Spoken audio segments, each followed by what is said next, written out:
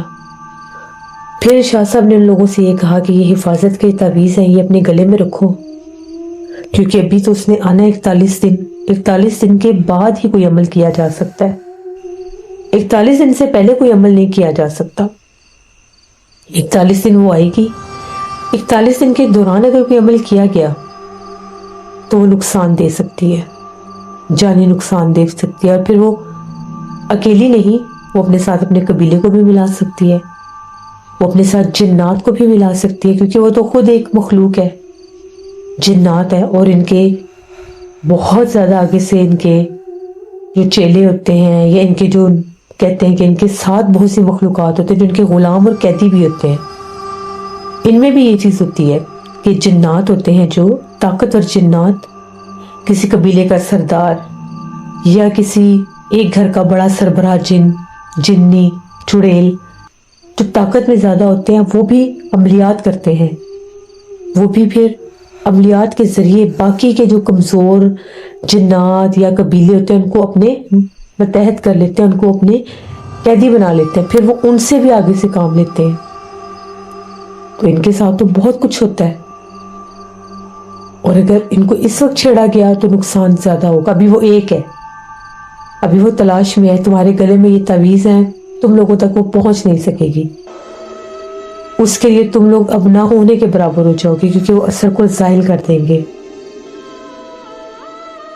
اور وہ جو فوت ہو گیا ہے وہ اگر زندہ بھی رہتا تو اس کو، اگر اس کا سیب ہو جاتا تو اس کو دورے پڑنے لگ جانے تھے.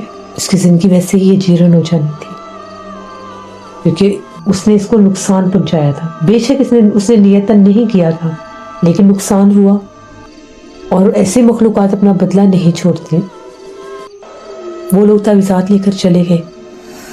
شاہ صاحب نے بتایا کہ اللہ ہی خیر کرے، کیونکہ ایسی مخلوقات جب دشمن بنتی ہیں تو بہت سخت ہو جاتی ہیں. پھر کچھ دن کے بعد اس گاؤں میں اتنا خوف پھیل گیا کہ لوگ باہر ہی نہیں نکلتے تھے گھروں سے. دن کے وقت بھی نکلنے سے ڈرتے تھے. اکثر لوگ یہ کہتے تھے کہ جب ہم لوگ گاؤں کی کسی خالی گلی میں چل رہے ہوتے ہیں تو پیچھے ہلکی قدموں کی چھاپ ہوتی ہے. یہ ایسا لگتا ہے کان کے پاس کوئی سرگوشی کر کے چلا گیا ہے. دن کے وقت تو پھر بھی ضروریات زندگی کے لیے گھروں سے باہر نکلنا پڑتا، لیکن رات کے وقت تو سوال ہی پیدا نہیں ہوتا تھا کہ کوئی اپنے گھروں سے باہر نکلے، کیونکہ سب جانتے تھے کہ وہاں پر کچھ ایسا ہے باہر جو جان سے مار دے گا. 41 دن تو بھی نہیں ہوئے تھے، وہ لوگ درمیان میں پھر آئے اور آ کر یہ کہنے لگے کہ ہمارے گھر میں رات میں ایک عجیب پرندہ بولتا ہے. میرے گھر میں بھی آواز آتی ہے اور ان دونوں کے گھر سے بھی آتی ہے. یہ لوگ کہتے ہیں کہ رات ہوتی ایسا لگتا ہے جیسے گھر کے صحن کی دیوار کے اوپر کوئی پرندے آ کر بیٹھ گئے ہیں اور وہ بولتے ہیں، ڈراتے ہیں. لیکن اتنا ضرور ہے کہ جب سے ہم نے تعویذ پہنے ہیں ہمیں وہ بھاری پن یا یہ محسوس ہونا کہ آس پاس کوئی ہے وہ اب نہیں محسوس ہوتا. لیکن گاؤں کی گلیوں میں اور باقی لوگوں میں ابھی بھی خوف ایسے ہی ہے. گاؤں کے کچھ جانور بھی غائب ہوئے ہیں، وہ بھی گاؤں میں شور ہے کہ ان کا سر کہیں سے ملتا ہے، اور کھایا ہوا دھڑ، صرف ڈھانچہ، ہڈیاں، وہ بھی تھوڑی بہت گاؤں کے کسی حصے سے ملتی ہیں. سبھی گاؤں والے ہمارے بہت سخت خلاف ہو چکے ہیں کہ ہماری وجہ سے یہ سب ہوا ہے. شاہ صاحب نے اس کی ساری باتیں سنی. شاہ صاحب نے کہا کہ اب جو کچھ ہوا ہے وہ تو ہوا ہے، لیکن اب وہ جنات زیادہ تنگ کر رہے ہیں، جیسے کہ 15 سے 20 دن گزر چکے ہیں، آدھا مرحلہ گزر چکا ہے۔ تو کوشش کر کے دیکھ لیتے ہیں کہ حصار کر کے، کہ اگر اس حصار سے وہ گاؤں میں آنا بند ہوتے ہیں تو پھر حصار 2 دفعہ کر دیں گے اور پھر 41 دن کے بعد عمل کر لیں گے۔ پھر نانا جی، شاہ صاحب اور ان کے کچھ خادم ان لوگوں کے ساتھ گاؤں کی طرف روانہ ہوئے۔ گاؤں اتنا سنسان اور ویران تھا کہ شاید یہاں پر کوئی انسان بستا ہی نہیں ہے۔ ہر گلی پرسرار لگ رہی تھی، ہر کوچے پر ایسے لگ رہا تھا کہ کوئی نظریں تعقب میں ہیں اور وہ چھپ کر دیکھ رہی ہیں۔ شاہ صاحب نے گاؤں کی جو بیرونی حدود تھی وہاں پر جا کر حصار بندی کی، ان تینوں کے گھروں پر حصار بندی کی، گاؤں کی جس گلی سے گزرے تھے وہاں بھی حصار بندی کی کہ اس کا اثر کم ہو جائے۔ شاہ صاحب نے کہا کہ اس گاؤں کی فضا بہت بھاری ہو چکی ہے، اس میں ایک چڑیل آفت کی خوشبو رچی بسی ہوئی ہے جو محسوس ہو رہی ہے۔ جس ٹائم میں کلام پڑھتا ہوں حصار بندی کے لیے تو میرے کان کے اندر چیخ سنائی دیتی ہے، اور وہ چیخ اتنی ڈراؤنی ہے کہ اگر کوئی عام انسان سن لے تو شاید وہ ہفتہ بھر سو نہ سکے۔ شاہ صاحب جب بھی حصار کرتے کانوں پر ہاتھ رکھ لیتے۔ نانا جی کہتے ہیں یہ چیز میں نے بھی پہلی بار دیکھی تھی۔ انہوں نے حصار کیا، 3 سے 4 گھنٹے لگے، گاؤں کی ہر گلی راستے کو حصار بندی سے بند کر دیا گیا۔ اس کے بعد شاہ صاحب جو ہیں انہوں نے ہمارے گھر کا بھی وزٹ کیا، دیکھا جا کے باقی دوستوں کا گھر بھی۔ تو اس کا بسیرا تھا اس گھر میں جہاں پر جاوید کی ڈیتھ ہوئی تھی، جہاں پر اس نے جاوید کو مارا تھا۔ تو شاہ صاحب نے پھر وہاں پر جا کر بھی حصار کیا کیونکہ وہ تو اب تھا نہیں، اور ان کے گھر کے اندر جہاں پر چوکھٹ تھی وہاں پر کچھ کیل لگا دیے تاکہ وہ مخلوق حملہ آور نہ ہو سکے۔ شاہ صاحب نے کہا کہ اب آج کی رات، کل کی رات اور پرسوں کی رات آپ لوگوں نے دیکھنا ہے، پھر بتانا ہے کہ کیا معاملات ہیں۔ ہم لوگ آدھی رات ہونے سے پہلے وہاں سے واپس آ گئے۔ گاؤں دور تھا خاصا۔ تقریباً 4 دن کے بعد وہ لوگ پھر آئے اور ان کا آ کر یہ کہنا تھا کہ گاؤں کی گلیوں سے شور شرابہ تقریباً نہ ہونے کے برابر ہو گیا ہے۔ دور سے کوئی آواز آ جائے، کوئی چیخ سنائی دے تو وہ الگ بات ہے، لیکن اب نہ تو ہمارے گھروں میں پرندے آ کر بولے ہیں اور نہ ہی کوئی آوازیں آئی ہیں۔ تو آپ کا بہت شکریہ کہ وہ شاید اس اسٹیشن تک ہی محدود ہیں۔ اسٹیشن کی طرف سے رونے کی اور چیخنے کی آوازیں آبادی کی طرف آتی ہیں، کیونکہ اسٹیشن جو ہے وہ آبادی سے تھوڑا ہی دور تھا، تو وہ آوازیں ہواؤں کے دوش پر سنائی دیتی ہیں۔ لیکن گاؤں کی حدود اور گلیوں میں فی الحال کوئی دکھائی نہیں دے رہا۔ اب ہم کیا کر سکتے ہیں، آپ ہمیں بتائیں۔ شاہ صاحب نے کہا کہ حفاظت کے تعویذ اپنے گلوں میں رکھو، اور ایک تعویذ تم لوگوں کو دوں گا جہاں پر گاؤں کی حدود شروع ہوتی ہے، جہاں پر ایک بیری کا درخت ہے رائٹ سائڈ پر، اس کے اوپر اس تعویذ کو باندھ دو۔ وہ چڑیلیں آفتے جنات دوبارہ کبھی بھی تم لوگوں کے گاؤں میں داخل نہیں ہو سکیں گے۔ پھر ان لوگوں نے شاہ صاحب کا شکریہ ادا کیا اور وہ لوگ وہاں سے روانہ ہو گئے۔ نانا جی بتاتے ہیں کہ جو لوگ بھی ایسی جگہوں پر جاتے ہیں جہاں پر جنات ہوں، جہاں پر پتہ بھی ہو کہ جنات ہیں، ان کا بسیرا ہے، پھر وہاں پر جانا، ان سے چھیڑ چھاڑ کرنا، ان کے پیچھے جانا، ان سے بولنا، ہم کلام ہونا، اپنے آپ کو موت کے حوالے کرنے والی بات ہے۔ کہتے یہ ہیں کہ کبھی بھی جنات سے ہم کلام نہیں ہوتے۔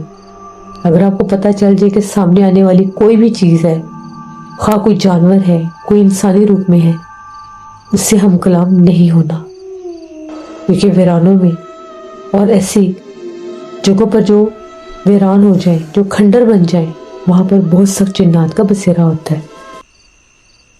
یہ نانا جی نے ہمیں ایک کہانی بتائی جو میں نے آپ کے ساتھ شیئر کی۔ بہت شکریہ ذوالفقار آپ کا، جس سے یہ بات بالکل ٹھیک ہے کہ ذرا سی غلطی اور کوتاہی انسان کو موت کے گھاٹ اتار سکتی ہے، اس کا پورا خاندان ختم ہو سکتا ہے۔ اس لیے کبھی بھی ایسی حرکتیں نہیں کرنی چاہیے۔ اللہ نے انہیں ہم سے